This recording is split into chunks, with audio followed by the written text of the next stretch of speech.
Well, good evening. So here we are, and it's coffee time with Pastor Joseph. And when I first started doing these, I had thought through it, thinking, well, when can I do them? I thought, well, I would like to do it every Tuesday. So each Tuesday, I would like to go ahead and do a coffee time with Pastor Joseph. And so then I thought, well, what part of the day should I do this? When should I be doing coffee time with Pastor Joseph? And at first I thought I can do it every morning, Tuesday mornings at 10 o'clock. Well, my life is so different from week to week that I never quite know what I can or can't do. And so this morning, Stacy had an appointment and she was unable to be here in the morning. So she left here about 8 o'clock and I had the boys. And so having the boys to myself here meant that it was a little difficult for me to actually get down and talk about anything.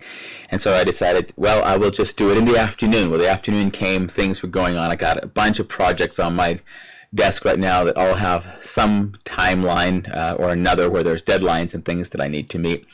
And so I kept pushing it off. And so right now, it's after supper here in Denver. It's dark outside. I have coffee in my mug. It's decaf coffee, as my friend Luke Macias once told me, decaf coffee is coffee without a purpose. And it's kind of true. It's coffee without a purpose, but at the same time, it's warm. It does taste like coffee. It's in a mug, so it has that psychological effect. And honestly, I would like to go to bed tonight. Now, it's true. I have often had coffee as late as 9:30 to 10, even 11 o'clock at night. And then when I finally got to bed, I just went right to sleep and it didn't affect me at all. That's true. And so I probably could have made a regular cup of coffee and been fine. But my cabinet is overflowing with so many different kinds of decaf coffee. I have coffee beans and coffee little specialty packs that somebody sent us. And anyway, I have all these different kinds of decaf, and I hardly ever get to make decaf. So this time, tonight, I'm drinking decaf. Yeah, it's not quite as good as the regular. Now, I had some decaf beans, and when I fresh grind them, that's better. This is not fresh ground. This was in a package from Italy, so that's probably part of it. But if you noticed in the opening bit, when we started the live stream tonight, it said Coffee with Pastor Joseph, episode 8, Indian Princesses and Valentine's Day. So yes, I wanted to actually talk a little bit tonight about some things that have been on my mind because of Valentine's Day and memories that come up along with that. So on Valentine's Day itself, I'm going to mess this up. It's not 10 years ago. 9 years ago on Valentine's Day at sunrise in a fog in Texas in a field, I asked Stacy if she would marry me, and she said yes. So that was awesome. But it makes it to where Valentine's Day now has more meaning to me than before. Because really, before I met Stacy, I didn't do much about Valentine's Day. I did, from a business perspective, I used to paint windows, and Valentine's Day was a great day to be painting windows because I would be able to paint some hearts and Valentine's things and flowers and stuff. But just for myself, as far as me actually spending time interacting with the holiday, I didn't do much until I asked her to marry me, and that was partly because we were in a real time crunch then. It seems that most of the things that happen in my life are in some way in a real time crunch. So I think I just need to start understanding that when life happens, that's not a time crunch, that's just life. It's busy and things keep going, and I can't call it a time crunch. I just need to deal with it and be like, yeah, life is happening and we're busy. So, and the busyness is not super busy. I have time. I mean, I have time to sit and drink coffee. I have time to wrestle with my boys. I have time to play music with them, time to tell stories. And so that's awesome. But what I wanted to do tonight was just specifically talk a little bit about something that happened, I think it was 2 summers ago. And 2 summers ago, well, it started sometime before then. It was a couple winters before then. I was at a Christmas party with the Chartier family, and as I was there, at the Chartier family, and we were at the Christmas Eve thing. The what was happening was they kept reminiscing about various things that had happened in the past, things like going hiking and camping, and senior Bob Chartier would tell the younger Bob Chartier, and they would be talking back and forth about adventures they'd had. And one of the things that they would talk about a lot was how they would go to Utah and some other places, and they would go see these old, like these cave dwellings in the desert over there, and I wanted to go. So finally, one Christmas Eve, I said, well, when are we going again? And I remember I went and got my calendar, and I said, okay, so here's my calendar. When can we go this summer? And we talked about it, and we put it on the calendar, and we went. And so I actually have here a few pictures from there that I can show you. Here was the whole gang as we all went, and one of the you can see there, you see both the senior Chartier and then my friend Bob Chartier, and I'm in there in the picture as well. And we went out to south of Moab there, and we went hiking in a bunch of different canyons. Really awesome place, just beautiful time. And we saw a lot of different things, a lot of cliff dwellings. I just love this spot right here. There was a lot of this kind of reddish rock, beautiful places. I believe this is Lower Mule Creek. Mule Canyon or Upper Mule Canyon. We went into both of them a little bit. And so we went back and we hiked quite a ways into it, and we saw several of these locations and houses just built up into the cliff walls, and we had a good time together there. And one of the things that happened to me as we were there just hanging out, I remember the feeling, just the reality of the fact that actual, real, living people had been here before us, and that they had been there. Hey, Daniel, I'm glad you're watching. I'm not sure how the commenting works for me tonight, so I'm just going to say, hey, thanks for watching, and not try to comment to you back there because it was really messing up the other day. But I was out in Moab, in the desert there in Utah, just hanging out and with these people and going on hikes and being in places where somebody had lived and died hundreds of thousands of years, or not hundreds of, what am I saying? Where someone had died hundreds of years ago, or lived, I should say. So now I'm confusing myself. I need a drink of coffee. So that one of those nights in my tent, I wrote some things in my notebook. And in my notebook, I said, today we hiked into Lower Mule Canyon and saw a lot of Indian ruins.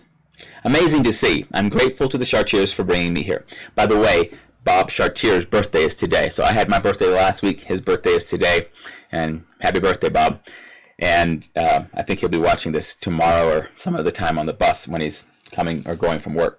So I said a lot of deep thoughts have been stirred up by seeing these ancient dwellings.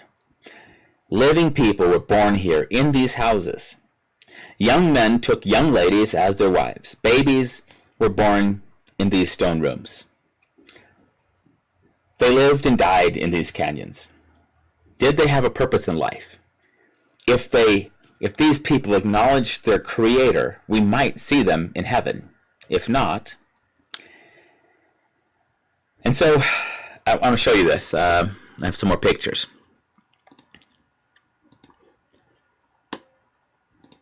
So here was one of the houses that we saw.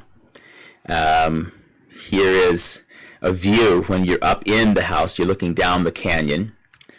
Just some inside some of the old ruins. You can see the smoke stains there on the ceiling. Another view going up the other direction of the canyon.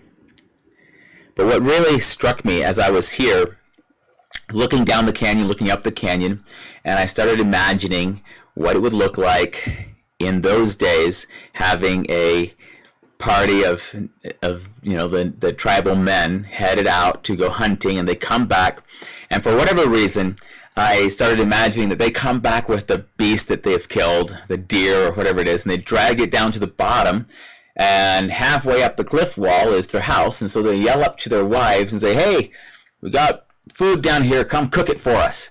And then I could see the Indian princess with the dark flowing hair climbing down from that spot all the way down there with her cooking utensils, and she comes down and she's butchering this animal, and then she's dragging it back up to her spot where she's cooking it, and all the time the guys are just sitting over there chatting about how all their hunt for the day. And so as I'm imagining this, I start thinking even more. I'm like, you know what? There were other tribes in other villages, and so the young man that grew up here in this canyon, he probably went 30 miles that way on a hike and went to another village, found a young lady, won her heart, and brings her back here. She comes back here, and now she's cooking for him, and then they're having their babies here in these rooms, and she's got a baby strapped to her, or a baby up on the cliff, and she's taking care of the child, she's cooking the food, she's doing all of this stuff, and next thing you know, I was getting really, really upset with the Indian braves and how they were treating their wives. Now, believe me, I don't even know anything about what was actually going on there. I didn't know at the time their tribal name. I don't even remember it now. Like, who were the people that were there? I knew nothing of their history. But sitting there looking down and seeing the house halfway up the cliffside and thinking about the way they had to cook food, I began to get indignant. Well, as the notebook says, I began to feel much compassion for the poor women.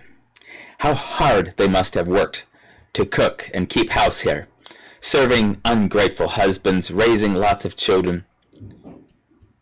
But then I was kind of arrested. And I wrote this, is that really different from today? It's a good question. Is that really different from today? And so I started thinking about Stacy. I said, I love Stacy. She serves me and raises our boys and works hard every day. And I love her. And then I thought about, oh man, there's this verse. And it's in Ephesians 5. It says, therefore, just as the church is subject to Christ, so let the wives be to their own husbands in everything. And let me just pull out of it for a second here. In times past, when it says, let the wives be subject to their husbands, because a few verses before it says, wives, submit to your own husbands. And so I would start thinking, wow, that's a really difficult thing. That's so hard that the wives have to submit to their husbands. Why is that in here? And so I was thinking about that. But on this particular day, as I was in my tent, and this was in May of 2018 that I wrote in my notebook here, but as I was sitting there, I really started thinking about this second verse here, verse 25, Ephesians 5, verse 25, where it says, husbands, love your wives, just as Christ also loved the church and gave himself for her. And it was a strange moment. Now, you have to understand me. I'm somewhat of a poet. I'm a storyteller. I'm a romantic in a lot of ways. I have all these, I'm a dreamer, I'm a visionary, and so it was pretty easy for me to sit there in the cliffs and start feeling indignant for the poor ladies that were having to work here and toil up and down these cliffs. But it wasn't that hard once I started doing it to put myself in the shoes of the Indian brave, and I don't even know what they called themselves, but and then to realize, my wife, Stacy, she is a card-carrying Native American. Her people came from the Great Lakes region. They had their own Trail of Tears when they were moved down into Shawnee County there in Oklahoma. They've done very well. They became the citizen Potawatomi, and they decided to be dual citizen, U.S. citizen and citizen Potawatomi, and as such, they really did very well for their tribe, for their people. Many of them became quite well educated and have been involved in lots of different areas throughout U.S. history ever since that time when they made that decision. And so, but my wife, she is a citizen Potawatomi, and as a boy, being a little Amish boy, I didn't really know what an Indian princess would look like. In my mind, I'd only read that they had dark hair and dark eyes. Later, I actually got to see people that were authentically Native American or an Indian princess, right? Maybe island people, Indian princess. But you start seeing some of the beauty of the people. And so you start imagining, what does an Indian princess look like? Well, I say you do. I start imagining, what does this look like? And so it was easy for me to populate the cliffs with these beautiful young princesses. Now, if you know anything about life, you know that there was a whole gradient of people. There were the very old Indian ladies, there were Native Americans, there were the young children playing in the dirt. There was a whole gradient of them, and somehow they lived and died there on the side of the cliff. And I could romanticize and say, wow, what a beautiful time of history, and I wish I would have been alive back then. But just the reality even of camping out there for a few days, and we were bringing so much comfort from home, and our food came neatly packaged, and all we had to do was cook it and eat it. And we ate real man food, but still it was packaged, it was ready to go. And we weren't hunting it, we weren't chasing it down. We were actually just living out of our backpacks and hiking and having a great time. In fact, I had my Suburban there, and they had their RV there, so we had plenty of access to stuff at our campsite. And it's easy to forget how hard they were working. And that's what was happening as I was realizing how hard they were working, as I saw some of the stones, like the mortar pestle type of things, and I'm thinking, wow, they're getting some grain from somewhere, they're pounding it here, they're getting some meat from somewhere, they're drying it here, they're doing all, they have to survive, they have to eat. Wow, this is amazing that they're doing it. And then that's when I started feeling sorry for the young Indian princess, right? But in the quietness of my tent that night, I started really thinking about my own Indian princess at home and how much she worked. From sunup to sundown. And this morning, when she was gone for her appointment, and I had all four of the boys, I just was realizing again, she does so much every single day. And according to this verse that we just saw over here in Ephesians, where it says that husbands, love your wives just as Christ also loved the church and gave himself for her, it's very difficult for me to put myself in a woman's place and say, well, I have to submit to a man. But it's almost more difficult for me to put myself in Christ's place and say I have to die for the church. And when you think of who the bride of Christ is for the church itself, and you think of the ungratefulness of people and how many will despise what Christ has done and turn away from him, and yet he loves and loves and loves and loves again and keeps reaching out and never just lets us. He keeps, until the day we die, he keeps calling us to himself and keeps making a way that we could repent and turn to him.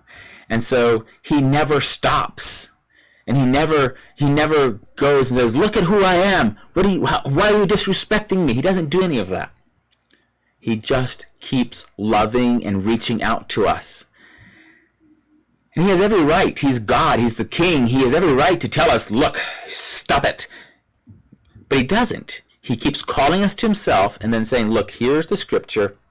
Here are the principles. If you will live by my commands and love me through these, then it will be well with you. And everything he does is so that when we pursue him and follow him, it actually it's not just to his benefit. When I, as a man, say, well, I am the king of my castle, this is my house, I want in the evening after supper, I would like to sit on my chair, and I would like for this and this to be so, and this, and I want to drink this or whatever.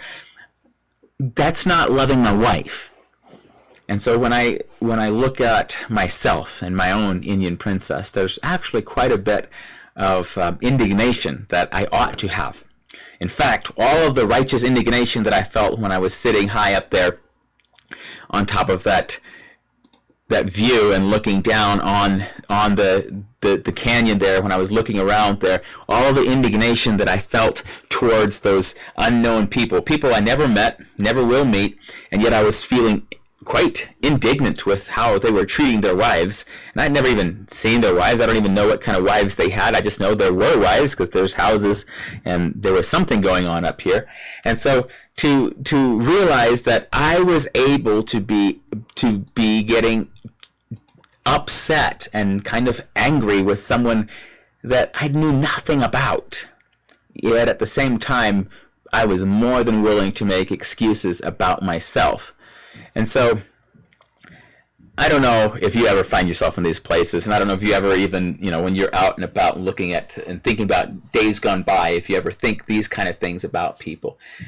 But I do. I try to imagine other people's lives. I try to actually, see flesh and blood, see people moving and working and what's happening, and to empathize and imagine what that time period was like. But I needed to take some time to empathize and think about my own time period and my own life, and specifically to think about my own princess, my Indian princess, my Native American citizen Potawatomi, my beloved Stacy, that said she was going to follow me all the days of my life. Well, hold on a second. On Valentine's Day in 2011, I drove over 3 hours to her house, and I called her about 20 minutes before I got there, and was like, "Hey, are you going to watch the sunrise this morning?" And she was like, "Well, I was thinking about it, but I was going to finish my Bible study first." And I said, "Well, I thought it might be really cool if the two of us could go watch the sunrise together." And she knew that I was 3 hours away, and she didn't think I was coming over that morning, and so she said, "Well, what do you mean? Do you want me to go somewhere and watch the sunrise, and you watch the sunrise, and we talk while we watch the sunrise?" And I said, "No, I was actually thinking the two of us together." And then I told her, I said, "I'm about 15 minutes away from your house, so I just wanted to give you..." And so this was, 6:45, 6:30 in the morning. And I knew she was up because she was always up reading her Bible at that hour. And so she was like, "Oh, wow." And so she got all ready, and we went out on a hike into this field, and the morning fog rolled in, and we never did see the sun that morning. But we were out there together, and what I did then, I was very brave. And I sang a song. I sang the old George Jones song, "Walk Through This World With Me." And, it says, "Walk through this world with me. Go where I go, share all your dreams with me, I love you so." And so as I sang this song for her, and then I asked her to marry me, and so she said yes. And so what she was saying yes to was walking through the world with me, to go where I go, and she's really done that. And then as the children started coming, as now we have 4 boys, each of these, she's bringing them along with us. We are all together now walking through the world, and we're all together, sharing our dreams together and moving forward together. Well, in order for that all to happen, I am perhaps writing movies and books and preaching and doing a lot of these things and trying to earn the right amount of money to provide for us and all of that. But she's making sure that we have meals on time, that the boys are fed, that the boys are clothed, that the boys are getting up and going to bed, and all of those kind of things. And she is really working hard. So she may not be using a mortar and a pestle and halfway up the mountainside digging on something, but she's working a lot. And I wanted to kind of apologize to those Indian braves that I got really mad at, because I myself needed to be the one to actually care a little bit and stop just sitting by the side of the creek and talking about my hunting and what had been happening, and to actually help my wife and work alongside her. And so that is one of the things that an aspiration that I have, is that as not just work together as filmmakers. Next month we're going to the Christian Worldview Film Festival, and we get to meet a lot of our friends there. And so I'm looking forward to that, but not just that. Not just working together in film. She works with me at the church. I mean, I'm a pastor, she's a pastor's wife. And so not just work together with the pastoral ministry, but to work together as a family, to work together with the things that we've been given, that every part of this walk through this world with me, that we would learn to do that. And what's really, really difficult for me in that is that when it says that we are to love our wives as Christ loved the church, Christ died for the church. And I really, really don't like dying to myself on any level. I love comfort. I love ease. I love relaxation. I love having my way. And it makes me a pretty selfish person. And so the lesson that I have from that time when we were in Utah, the lesson that I have from there is that I want to apply not just to other people but to myself the reality that I must at all times be aware of my Creator and of the creation, the people that He has put there next to me. And so as such, that's my thought for today with Coffee with Pastor Joseph, is that I want to love my wife. We just had a Valentine's Day. We just celebrated. We're 9 years since she said yes. And this April, we'll celebrate 9 years of being married. And I'm grateful. And so anyway, I don't know. Maybe you have someone in your life you need to go thank. Perhaps your mother, perhaps your wife, someone else. But it's really a privilege to be able to walk together with someone and share our dreams together. So that is my thought for this week. And I just want to go ahead and say thank you for listening. Thank you for hanging out with me for a little bit. And don't forget to love and appreciate those that are working together with you. I'll see you next time.